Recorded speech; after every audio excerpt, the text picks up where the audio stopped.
In case you missed it, here's Dave and Cheryl's favorite moments of the week. Yum. Science. It's not rocket science. Check it out. I blinded us with science. Okay, how much do you love this idea? Mosquito season all year round. Pass. Hard pass. Scientists are saying that's a possibility thanks to the artificial light in today's well-lit cities. It seems that these days, mosquitoes are waking up sooner from their winter slumber. I knew it. And that could be a major health issue if they're carrying diseases. Now, a new study found that the lights we use every day in our homes and cities are disrupting their behavior. And while the changes suggest mosquitoes may not survive all the way to winter if they're still active, it also implies that they're biting us a lot longer into the fall than they ever have before. Great. And even earlier in the spring. Lovely. Fantastic. Awesome. In our next story, there is a groundbreaking new study done by a neurologist from Johns Hopkins University and a team at Google, which figured out a pretty easy way to help you live 10 years longer. The bad news is you might be annoying your friends and family members with it. The study found that you can live 10 years longer just by spending 45 minutes a day doing some kind of art you enjoy. So it could be coloring pages. It could be painting, dancing, singing, knitting, or writing poetry. Really, any kind of sort of creative outlet. And they found that when you really get into your art, the amount of stress chemicals in your body drops, and it drops fast. And that leads directly to a longer, healthier life. So even if you sing off-key, sing out loud. And I will tell you this, going on Facebook and social media and fighting with strangers, that is not considered art. Someone consider it an art form, though. No, it is not. I believe that would increase your amount of stress chemicals in your body. So don't do that. Go get a real hobby. Go start painting. Using sleep apps to listen to nature sounds like rain, crackling fire, or audio stories can help you get at least 30 minutes more sleep per night. So participants in this study were scored on their sleep habits and then workplace productivity, and 180 used the sleep app to help doze off. Not only did the average length of sleep increase, but time taken to fall asleep decreased by almost 3 minutes, and their productivity improved. So does Bob Ross count? Because I can't tell you how many times I've fallen asleep on the couch watching The Joy of Painting with Bob Ross. There's something about his voice. It's just so soothing. I do the same thing, but with Canadian politics. And then I'm like, out. Just like that. And finally, if you have a dog who, suffers from separation anxiety, maybe a little bit high strung, apparently you should start playing them classical music. So researchers played Mozart's Sonata in D for two pianos and then the audiobook of Harry Potter and the Philosopher's Stone. They found that the music calmed the dogs down. The book, though, no real effect. So if you've got a stressed out dog right now, let's just let another 10 seconds of this calm them down.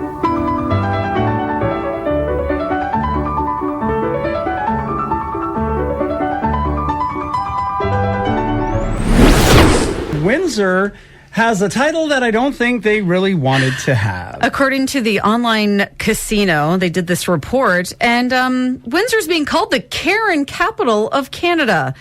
My apologies to anyone named Karen. Apparently, this report says Windsor has had 64.83 Karen reports posted on social media in the city for every 100,000 household. Now, the next closest in Canada was Victoria, BC, with just 15.86 per 100,000 households. Versus 64, almost 65. Wow. No other city in the country scored above 14. So the research included a survey of over almost 2,000 people in the U.S. and Canada to see where the Karens of the world were mentioned the most. They gathered some data on the worst behaviors and whether this persona crosses generations and genders too. So 78% of people say they've witnessed a Karen behavior from a man, and 46% say they've seen a similar behavior from a member of Gen Z or Z. So apparently the top Karen habit was lots of complaining, over the top complaining, asking to see the manager, that kind of thing. Now, this is North America. There was a city in the States, I think it was like Amarillo or something like that, somewhere in Texas, that wasn't even close still to where Windsor ended up at 64.83. I think it was like 48 for the next closest city in the U.S. So, got some work to do to calm down a little bit. Don't be so angry. Stop asking for the manager. We've got several examples of law and disorder this morning. A former city official in Ohio has been sentenced to 5 years in jail for taking public money to fund his own roadside zoo. Really? A roadside zoo. Over $300,000 is what they're saying. So a wildebeest, owls, several other exotic animals, custom-built enclosures, and more. And there were other items, too, which may or may not have been for the zoo. Hot tubs, an above-ground pool, kayaks, a drum set, a gazebo, a drone, and several other things, even a dishwasher. He pleaded guilty to felony corruption, theft, tampering with records, and a misdemeanor count of dereliction of duty. So in addition to serving time, he was also ordered to repay all of that stolen money. So he's going to be selling all of it off, I guess. And on the hook for all that cash. Police officers have probably heard a lot of interesting excuses, when they pull people over for speeding, other infractions. But this might be a new one. Cops in Minnesota stopped someone, and the driver handed them their driver's license and a get-out-of-jail-free card. Yes, like the chance card from Monopoly. Looked pretty worn, so the person had probably had it in their wallet, just waiting for the perfect opportunity to drop this dad joke on them. Playing the long game there. Not sure what the person got pulled over for, but it doesn't sound like it worked, because the police force instead shared a photo on their Facebook page and said, unfortunately, the state of Minnesota does not recognize this as a valid document. Points for effort and humor, though.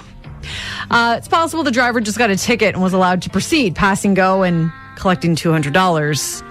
I don't think they got $200, though. They probably had to pay. Yeah, instead. I'd imagine they probably did. A Michigan man disguised himself as a Walmart employee while trying to escape from police officers. He went into the store after a 45-minute car chase with police. One of the workers there said, hey, that guy doesn't work here. Troopers confronted him. One of them said, yep, that's our guy. He ran up to the front of the store where troopers were able to tackle him. Now, this is the first time we've had somebody go into a Walmart and try to disguise himself as a Walmart worker. And kudos to the person that got involved. So, did he have the vest? And had planned this out, and so he went in and put the vest on? Or I assume he got inside the store somehow and maybe got a hold of One of the high visibility vests? one of the vests or one of the cloaks or something. Yeah. They found something somewhere, tried to pull it off, but somebody was like, wait, I don't recognize that guy from the break room. All right, getting into our results from our question of the day yesterday, asking, do you have a favorite drugstore? The majority do, 70% saying yes, they have one that they prefer going to. Today we're asking about whether or not you like to chew gum. And the reason we're talking about this is because 10 kids at a school in Massachusetts were recently hospitalized after they consumed some very spicy gum. Yeah, the gum was measured at 16 Scoville units, which is comparable to pepper spray. A little crazy. I got a little scared about all of it. Which is equivalent to basically what's commonly referred to as pepper spray. So it's a very spicy or hot agent that the kids were exposed to. It can cause skin irritation as well as respiratory and airway inflammation. So I'm assuming that someone got a hold of this, one of the kids maybe at a novelty shop? I mean, you used to be able to order stuff in the back of comic books, like these novelty things like the Joy Buzzer things and gum that was supposedly red hot. Well, and I wouldn't be surprised if maybe, like at just like a corner store, right? They have something there as kind of a novelty, like to pull like a prank on someone, not realizing that. Yeah. Or maybe they, or you order stuff on Amazon now, right? Do you remember certain gums like from when you were a kid? Like, did you have a favorite, like bubble yum? Do you remember bubble yum? It was like a big chunk of gum. Oh, is that like, I remember maybe it was called Bubblicious. Bubblicious, yeah, they were similar. And there was one that had like a filling in the middle. I can't remember the name of that one. It was like inside of it was it was like juicy? Yeah. There's like an inside like liquid kind of thing. And there used to be the ones that were hot, but maybe not pepper spray hot. I like cinnamon gum. Like that's my gum of choice usually, like Big Red or Big Red, that's the one I was thinking. Oh, okay. Too. Yeah, that's cinnamon one. Big Red, fresh since last. You know what I can't find anymore? Stride gum. Because I used to always run with Stride gum, the green Stride gum. Did it help your stride? It sure did. It lasted a long time. That was the other thing, too, I'm right? just Googling Stride gum. Yeah, the green, whatever flavor that is. My dad was always Wrigley's. It says, is Stride gum discontinued in Canada? Yeah, I think it might be. Yeah, It was I only started available in looking the U.S. until 2008. It says most flavors are available in Canada now. it up. I don't think the green one, though. I've looked around at a few spots I used to buy it. Hey, if you know where you can get the green stride gum, let me know. You can text us. Do you have a Costco membership? They have it there? It looks like it might be at Costco. 519-351-6300. You can text us if you know where you can find that stride green gum. My dad was always Wrigley's, like spearmint and juicy fruit. And then there was the double mint. Yes, double your pleasure, double your fun. That's it. And there was always twins in the commercial. Their ads are always great, right? Yeah, I would say Big Red, double mint, and what's the other one? Juicy fruit. Except the juicy fruit ad. Juicy fruit. Pull it out. Take a sniff. Who sniffs their gum before you? Yeah, no. Favorite what it puts you in your mouth. I just chew it. I don't smell it beforehand. It smells so good. I guess. It gets you in the feeling for having another piece, I guess. So that is our question today. Are you a gum chewer? You can go and vote at country929.com. There's two things that seem to bring out the worst in people, politics and sports. And we're into playoffs, of course, basketball and hockey. And that seems to bring out the worst in some people, too. Yeah, so the Edmonton Oilers are taking on the LA Kings right now in their first round NHL playoff series. Oilers won last night, and then I believe they won Game 4 before that down in LA, right? Well, there is a young cancer survivor, 10 years old. Her name is Cecily, and she's raised nearly $100,000 for children with cancer. And there's a fund out in Alberta that gifted her a trip to LA to go cheer on her beloved Edmonton Oilers in Game 3 of the series. So she and her mom said the trip overall was great, but during the game, she said, quote, LA was definitely a hostile environment. And she says that they were spit on and sworn at while they were attending the game in their Oilers gear. Spit on and sworn at. Again, a 10-year-old cancer survivor. Yeah, there with her mom. Now, her mom does say it wasn't the best experience, but it's also very important to remember that a couple of fans don't represent the whole fan base. Well, here's where one of the Oilers, Vander Kane, stepped in. He calls Cecily his dear friend, and he brought attention to the incident on social media. He said, this type of behavior is gross and completely unacceptable. Grow up. And as this smart young lady always says, be kind.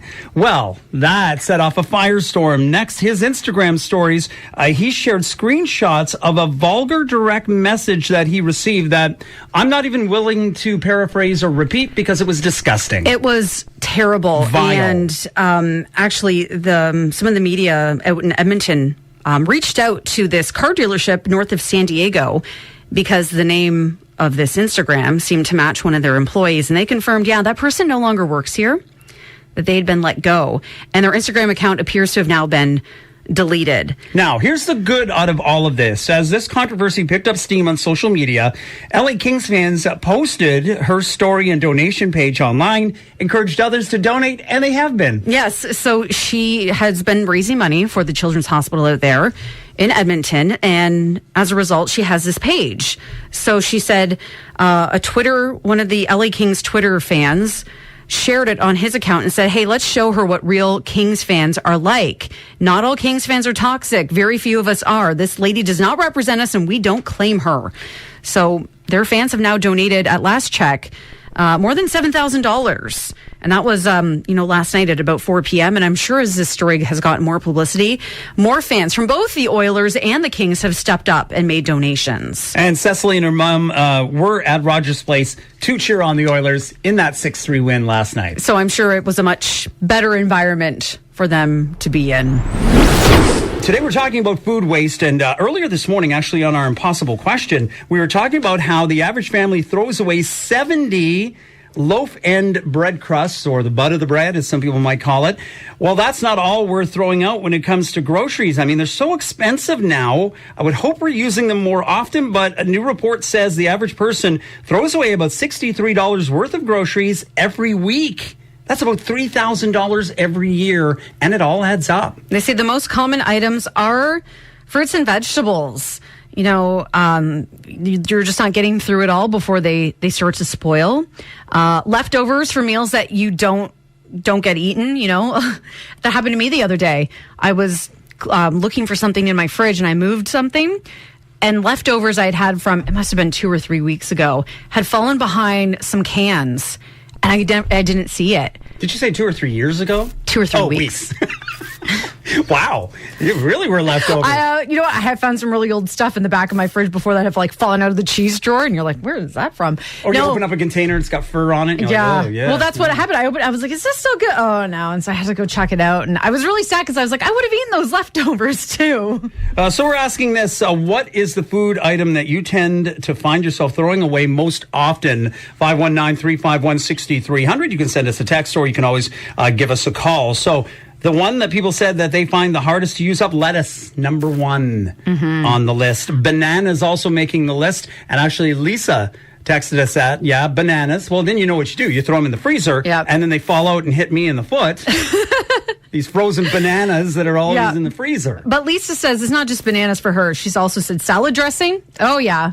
You check the expiry date. You're like, oh, this expired 4 years ago. Oh, yeah, no, you don't do that. That's your first. Don't check the expiry date. But Lisa also said sauces and crackers are 2 other things that a lot of times go bad before she gets to it.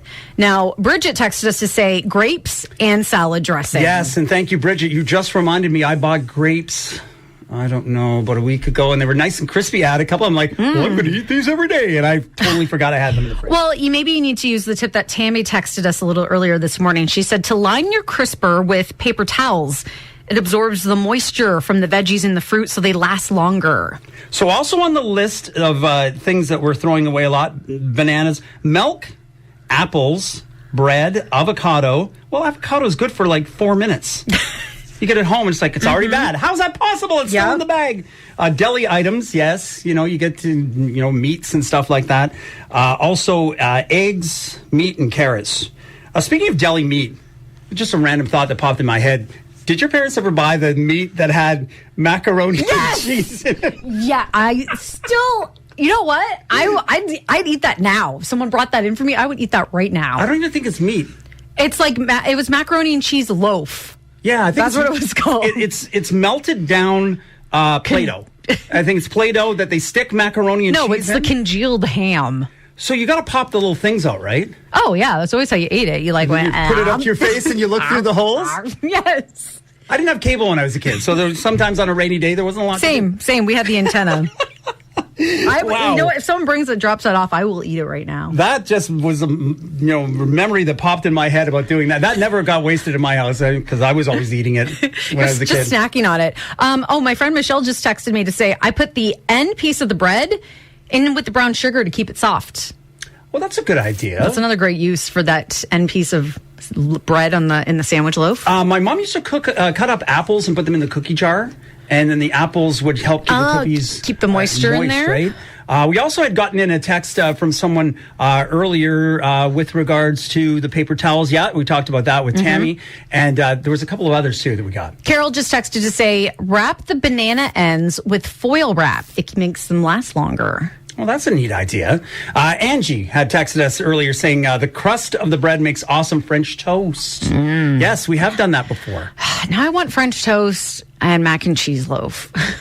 And all those little things on top of it. Maybe a banana or two as well. You can let us know. You can text us. What food item do you find that you're throwing out most often? Or do you have tips to make the food last a little longer? And heaven knows with the cost of groceries these days, we all need to do that. It is Mike and Cheryl. Great time last night at Sons of Kent in Chatham. The monthly trivia night to help out Rise House International. Great crowd last night. And I thought, you know what? I'd like to bring you into this a little bit because you miss out a little bit on some of these questions. So I want to quiz you and give you a little glimpse. If you haven't been to one of these trivia nights at Sons of Kent, give you a little bit of a glimpse of these the questions that you can expect. There's a lot of miscellaneous types questions. Well, I was going to ask, was there a theme? Because sometimes there's a theme, at least for the first round. Yes, and there was. It was, we've been pretty much a month into spring, but round one was spring-related questions, which will lead me into question number one for you, Cheryl. Okay. So here we go. I'll give you 5 questions to see how you do. Question 1 from last night. When was the first day of spring in the Northern Hemisphere in 2023? I shouldn't look at the calendar, isn't it? You can't look at the calendar. We're not allowed to have phones. No, it doesn't say. Oh, no, it doesn't say. Because sometimes my calendar will have the different holidays and different things on it. Should have stripped the studio of the calendar.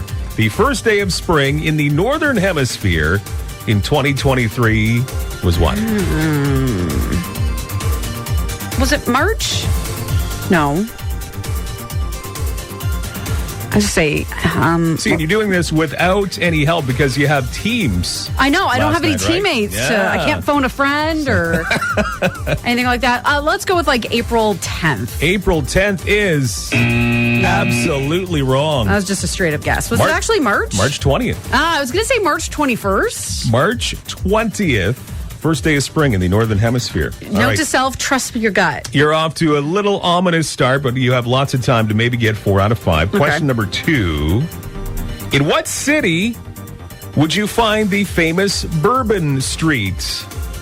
Bourbon Street is in what city? I believe that is New Orleans. New Orleans is.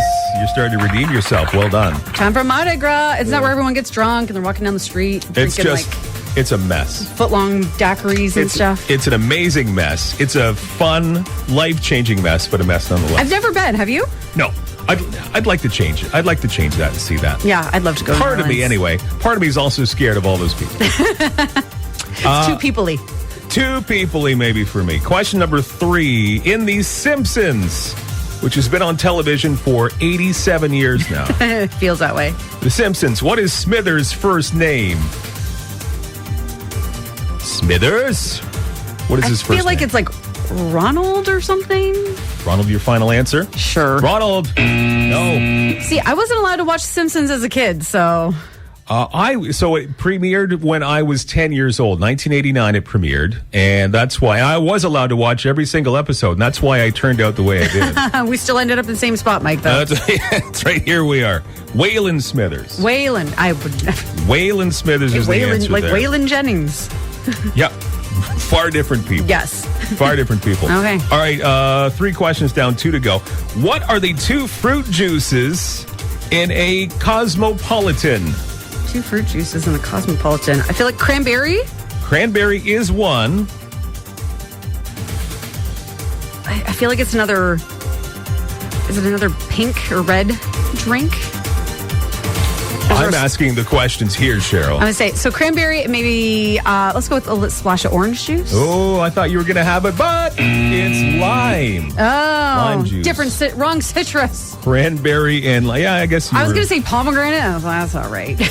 Cranberry and lime. All right, one more. Let's Not a end it off. Cosmo drinker, so. That's okay. Let's end it off on a positive note here. Okay. One more from last night, Sons of Kent, and Rise House International Trivia Night. Developed by George Lerner in 1949, manufactured by Hasbro in 1952. This children's toy was the first ever to be advertised on TV. Hasbro in 1952. It was invented 3 years before that. What toy first ever on TV? Is it Mr. Potato Head? Final answer? Sure. Yes! Yes! You got it! You redeemed yourself and you ended off on a positive note. Mr. Potato Head, first toy ever on TV. I feel like Early we've talked about 50s. that before in a random fact, maybe. Came from Maybe you the have. like. I can't tell you what I ate for dinner like 2 nights ago, but I can tell you, Mr. Potato Head was the first toy advertised. Some on of these TV. random facts will come in handy someday for you. And that includes the trivia nights that we have at Sons of Kent, Rise House International. Great time last night. And again, that's being held every last Thursday of the month. So the last Thursday of May. Say, when is that? That would be The 25th. 25th. Well done. You beat me to the calendar. I Good just had job. to. I have one on the wall here, so I just flipped it over. So we get 2 out of 5. I think that was it. It's a Friday. I'm generous. You've been listening to Dave and Cheryl's favorite moments of the week.